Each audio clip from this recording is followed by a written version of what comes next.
Guys, what's up? It's me, Thomas. Today we're back here with Game Theory. We're here with Playtime will end sooner than you think. So, yep, looks like Tom's taking a crack at the last part of the Playtime lore. I don't know how accurate it's gonna be, but let's hop in and find out. Be sure to like, subscribe for more. Hope you enjoy. Let's check it out. I have solved the ending of Poppy Playtime. Chapter 4 may have only been released a few weeks ago, but hidden beneath its gruesome and glitchy surface are a few small details that not only tell us where Chapter 5 is heading, but how this entire franchise is going to end. Spoiler alert, this ending is not a happy one. Yeah, that does sound about Hello, right. Internet! Welcome to Game Theory, the show that molds to whatever new lore Poppy throws at us. And there is a lot of that going on in Chapter 4. Mob clearly saw the success of Chapter 3 and said, let's do that again, but more. We've got more characters, more collectibles, and the most important thing, more game-breaking bugs. I should open with my P coin. Open! I'm wealthy, let me in. Mob Game said, that's a bug if you have your hands full of P coins. Sorry, sad face. I found the P coin bug. But while the gameplay may be broken, how is the game lore doing? This is the 4th installment after all, and that's about the time where the indie horror lore can get a bit wonky, shall we say. Well, I'm happy to report that it seems like Mob is learning from our FNAF frustrations, because this chapter is full of something we theorists crave: clarifying details. Things like, what is Poppy's true identity? Well, it's now confirmed that she is in fact Elliot Ludwig's daughter. I wish you were here, Dad. When you were running this place, you always knew what to say. Is Ollie really the prototype? That answer is now a resounding yes. What did you do with Ollie? I'm right here, Poppy. For you.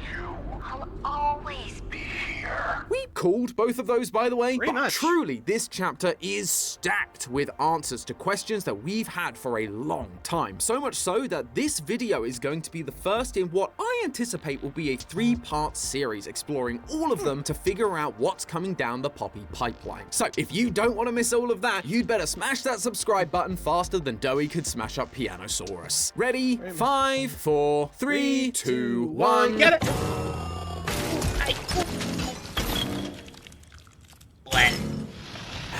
I'm still mad about that. Such wasted potential. But to kick things off, I wanted to focus on one of the biggest questions you can ask about a franchise like this. How is it going to end? We've seen it with other franchises, how they just go on and on and on and on. So it can seem like an impossible task. But thanks to a few very specific, potentially offhanded details, I believe Mob has accidentally given the entire game away. I've spent 2 weeks falling down a rabbit hole that is deeper than Playtime Co. could ever be. And that in itself is a theory for another day. But once I finally landed at the bottom, I realized that we can not only figure out how exactly Chapter 5 is going to end, we can also learn what's going to happen beyond that, regardless of whether Chapter 5 is going to be the final chapter or not. So grab your Omni hands, theorists, because I'm going to show you things that Mob never intended for you to see. If you haven't had a Well, to be fair, I mean, when you think of like chapter games,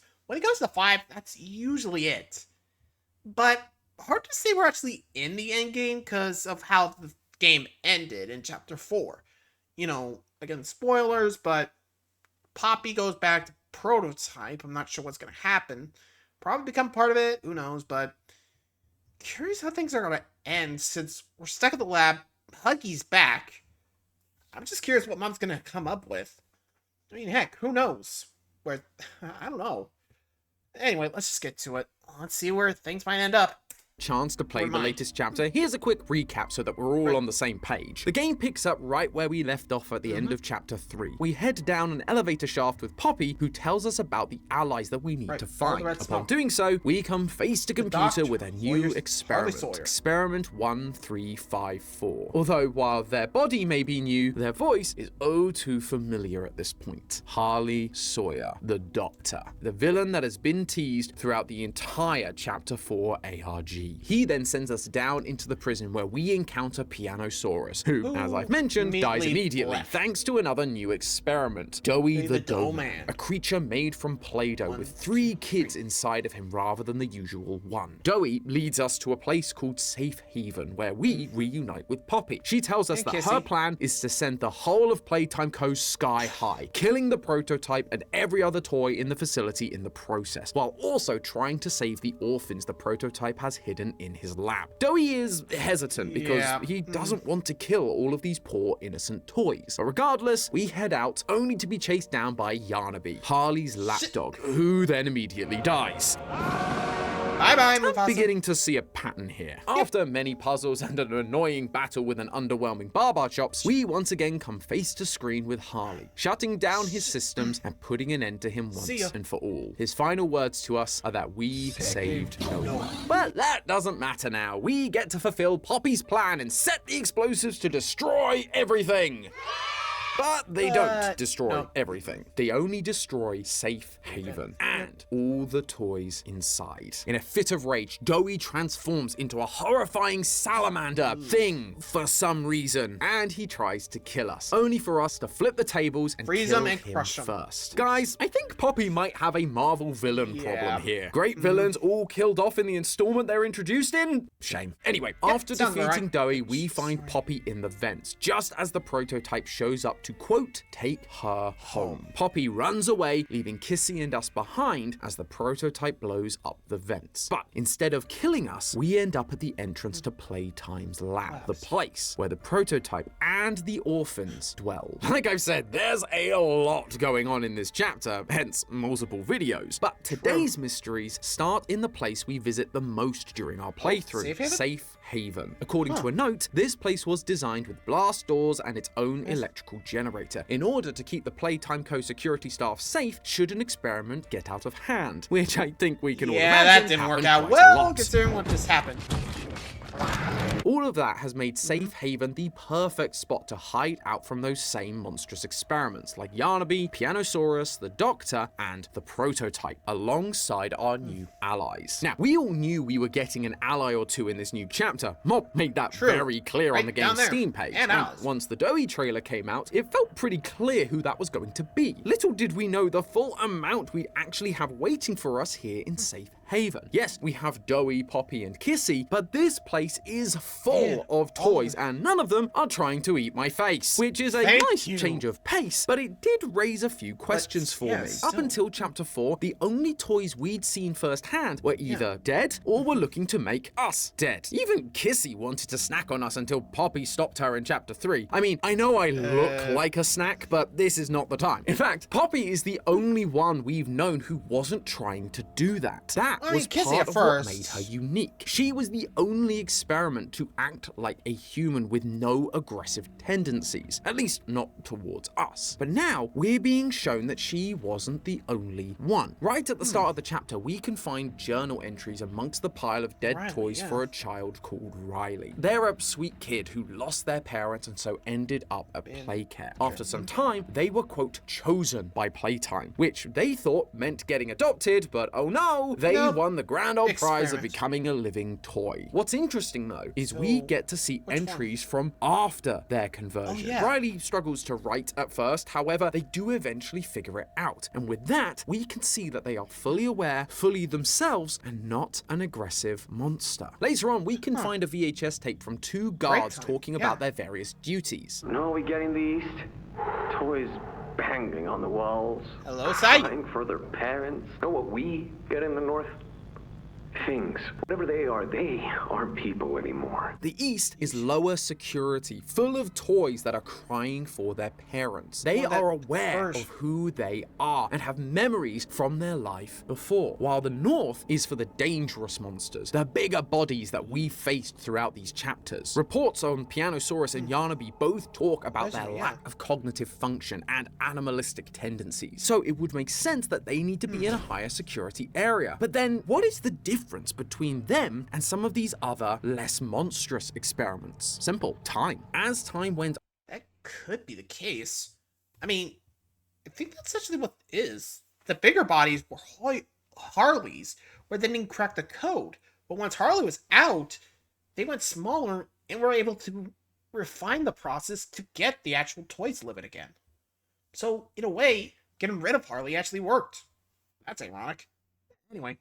On, things did somewhat improve. Huggy is a monster, but can at least listen to orders. Kissy is also a monster. She's only not eating us because, like Huggy, she's following orders. Catnap is kinda able to communicate. Mummy is fully functioning, albeit with a bit of a temper towards adults. As time went on, the experiments improved. By the time we get to chapter 4, there are a bunch of toys, including Doey, Experiment 1322. All of them are starving, and yet they do not look at us as if we are going to be their next meal. It seems like Playtime Co. did figure out a way to keep the orphans' humanity, as well as figuring out how to make them fit into much smaller bodies like Poppy. Something which Harley mentioned during the ARG was a challenging task, leading to Boxy Boo and the larger, bigger bodies in the first place. However, there is one small hole in this line of thinking. If these later and smaller experiments are supposed to be more human-like, why then have we had a bunch of mini Huggies, Smiling Critters, and Nightmare Critters, smaller experiments that are implied to have been later in the process, acting like rabid monsters? Was Harley just really bad at his job, failing to keep all these children's brains intact? I don't think so. Was it because while they were doing the experiments, they weren't listening to the chillest beats on the internet? It's entirely possible. While Barbie exists in this universe, I'm not sure whether the soothing tones of our lo-fi channel Lo-Fi do. If they did, I'm sure these guys would be way calmer, able to enjoy all the new music that drops every single Monday. Alas, they cannot. But you definitely can over on Spotify and Apple Music. Plus, if you're watching a Poppy video, chances are you're into hidden lore, and Lo-Fi has a ton of it, hence the name. Last year, we finished the prologue about a girl named Taylor as she's sucked into a mystery surrounding a missing kid. Because as we all know, all good lore starts with missing kids. But now, chapter 1 has begun with our chill and study stream, and we've got sleepy time and gamer/coding streams coming up later this year with even more lore. So if that tickles your theorist brain, or you just need some chill vibes while you work or sleep, you can check out the link in the description or head over to wherever you stream your music from. But seeing as the Doctor doesn't have this and he's not surgically incompetent, I don't think either of those explain why these new toys are still rabid. Although I am convinced that Harley definitely has something to do with why they're acting like this. I'm sure that while Yeah, actually, that is a good question, but maybe it's based on the age? Like, think about it. I mean, with orphans, you do have a range, right? 4, 12, or however. I don't know what the range was for the play care. But, what if it's, like, mental development? Like, the older you get, the more likely you get to keep your mind? I don't know. It could explain Mommy Longlegs on the others, but I don't know. Remember, they were testing for cognitive functions, too. So, I don't know what made them decide either bigger bodies or the toys we see in Safe Haven, but my guess, it could be the bigger bodies were first. They were going crude methods, so they thought bigger bodies equal a better chance, but no. They're still monstrous. They lost their humanity. I don't know who came up with the successful formula that we got, Doey or the smaller toys we get in Safe Haven, but I feel like there's another doctor here. Could be us. Remember, we don't know who we are, so maybe we did this, maybe not. I don't know. Who knows? Let's keep going. Sorry, I just got nothing else.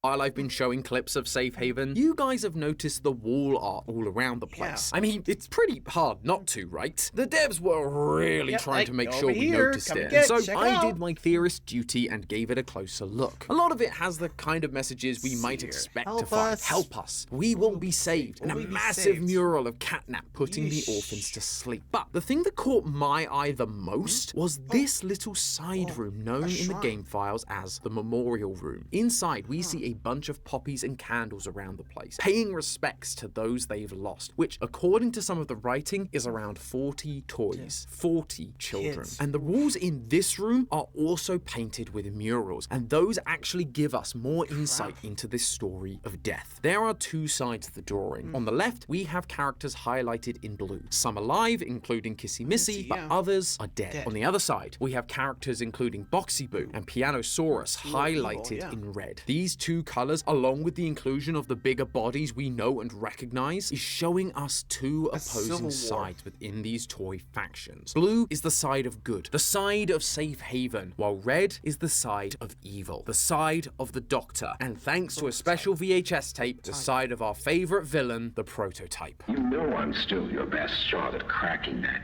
secret. A sound observation.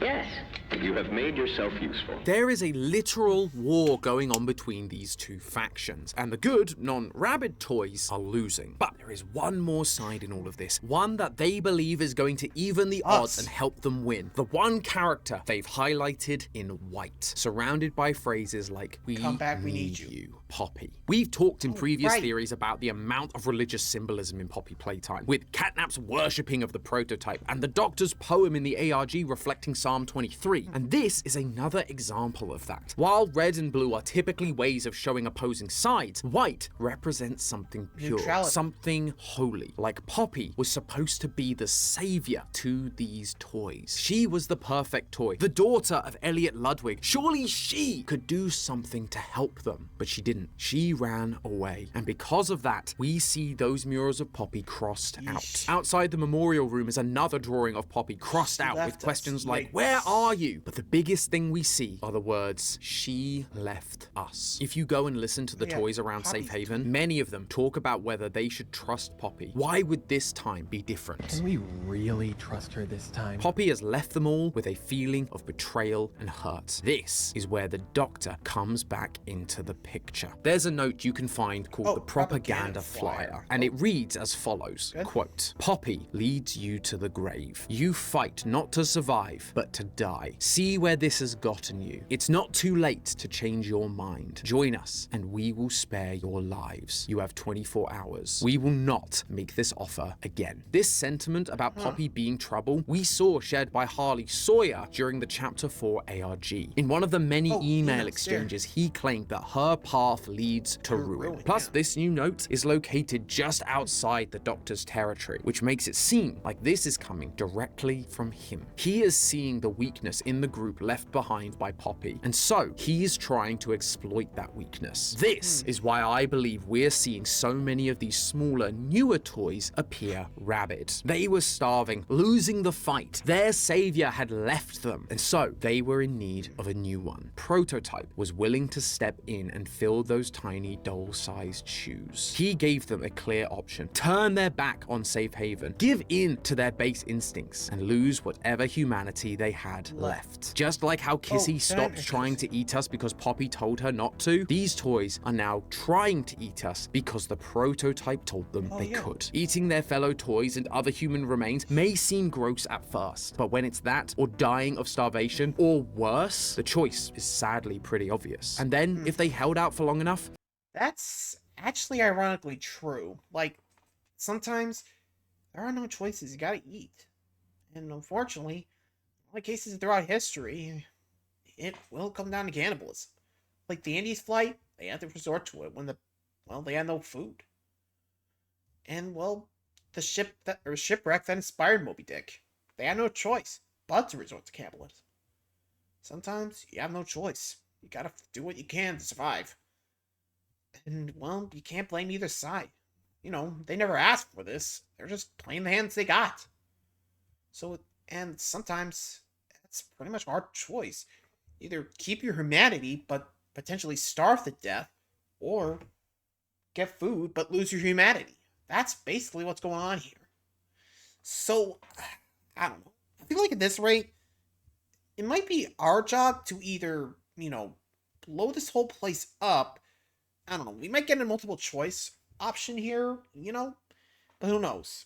We might either have the chance to either blow this whole thing to Kingdom Come, taking ourselves with it, or, I don't know, something else.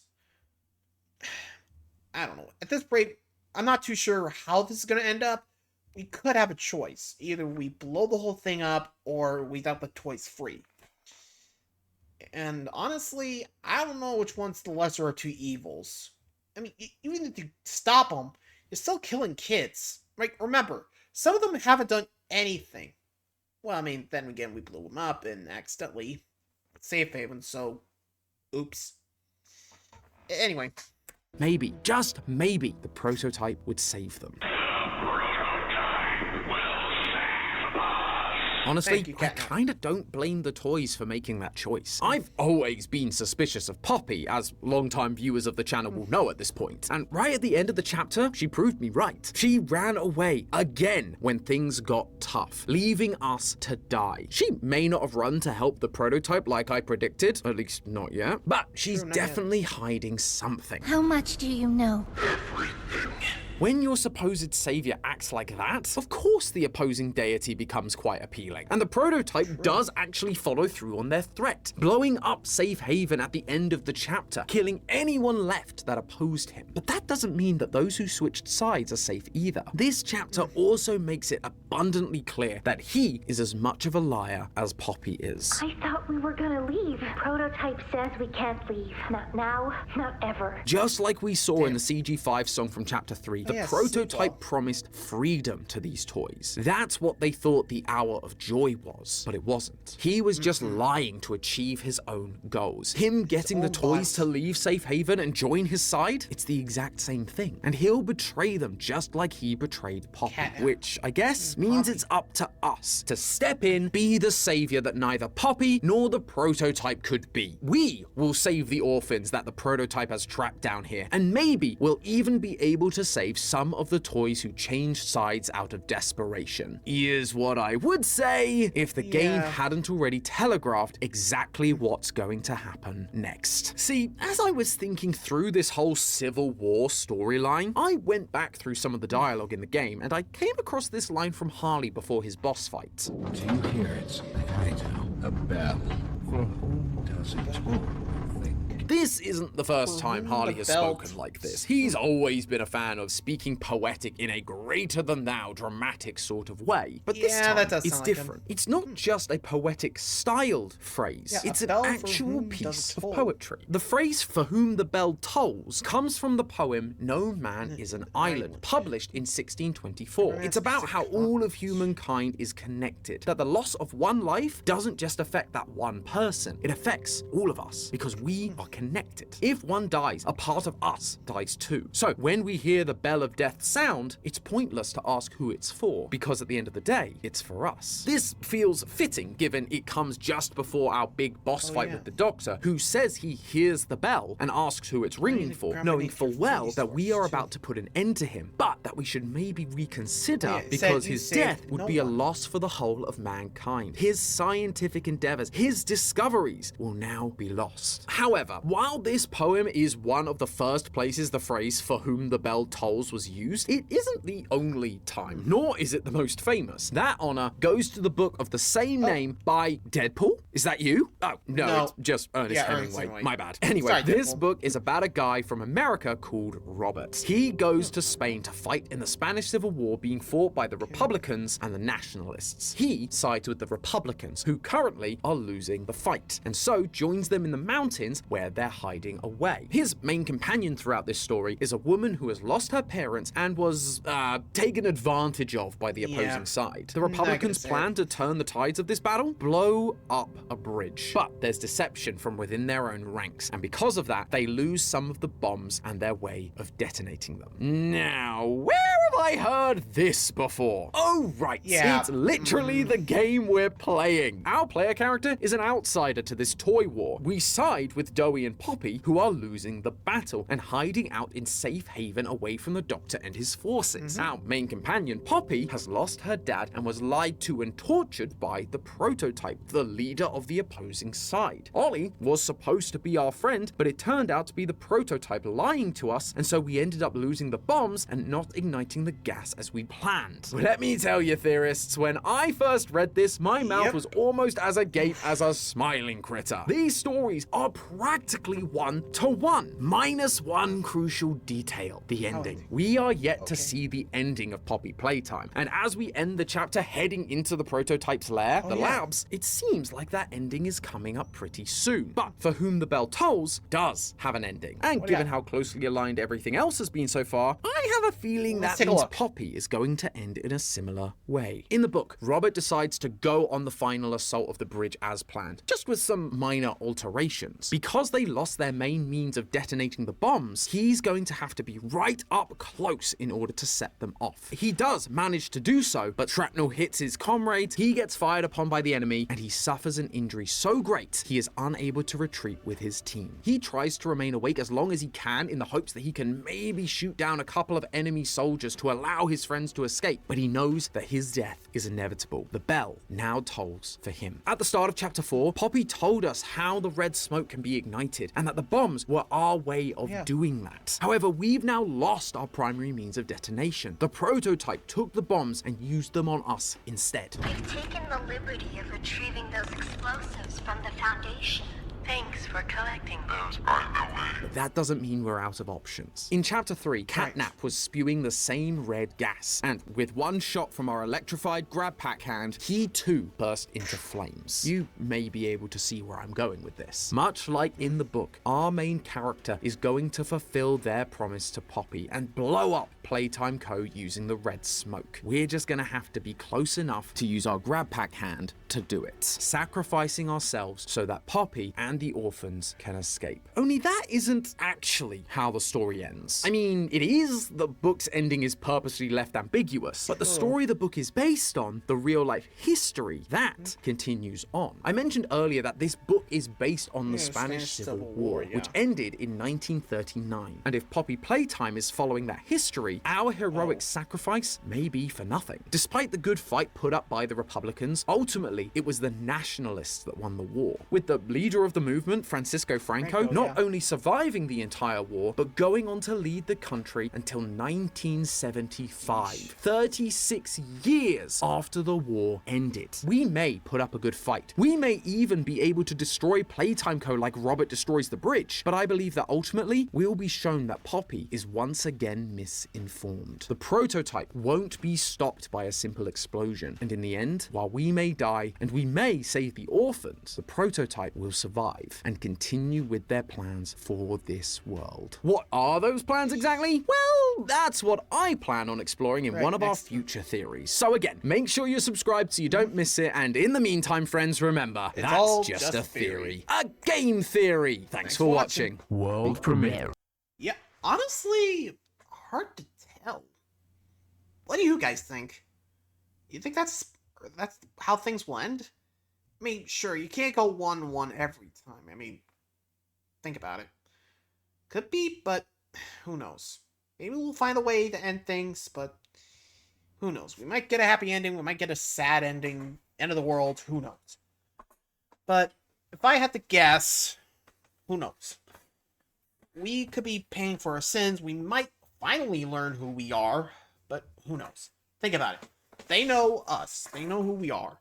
We don't know who. But, again, love to know the theory, but let me know what you guys think. I'll see you guys next time. See ya.